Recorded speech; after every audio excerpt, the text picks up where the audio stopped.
naming bicycloalkanes is fairly straightforward. Bicycloalkanes occur when we have two rings that are fused together.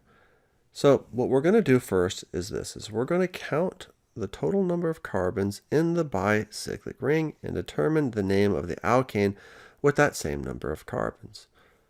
Right? So when we add up all the carbons in this, what do we get? 1, 2, 3, 4, 5, 6, 7, 8, 9, 10.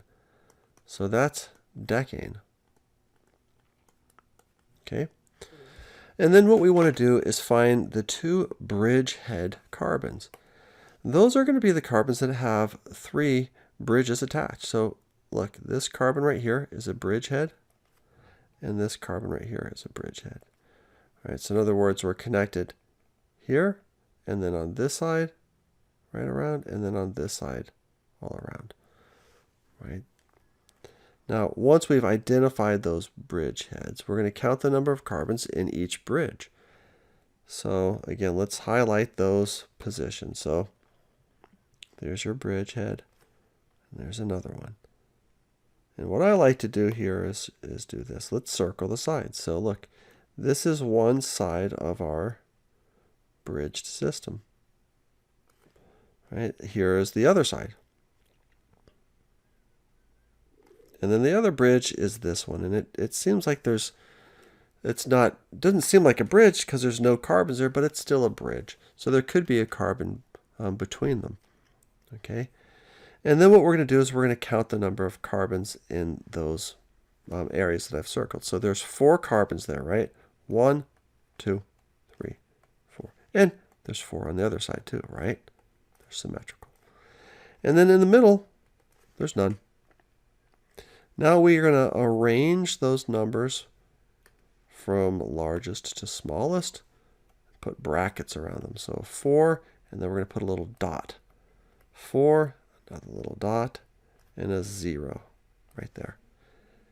Okay, so, and we know that it's octane, and we now need to add the word bicyclo because there's 2 rings fused together.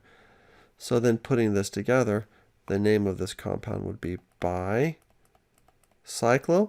and then brackets 440 decane. And really that's kind of the extent of what I would want you guys to be familiar with. All right, let's do one more here just for practice here together. So another way that we draw these sometimes is we draw them like little chairs that look like this. So this is a cyclohexane that I've just bent kind of down the middle, bent it in half. And then what I want here is I want an atom coming back and then coming down to this. So sometimes this can be really confusing looking to students. So what I always thought that this looked like, right, is it kind of looks like the roof of a house. Right, so here's our house. Maybe it's a church or something. Right, here's our roof with the tiles and all that stuff. Right, maybe a little chimney here, a little smoke coming out. Nice winter night. Anyway, so that's what's happening here. So sometimes students get messed up and they see that coming up and they're not sure what's happening right there. So that's just crossing in front, right, of the carbon that's behind it.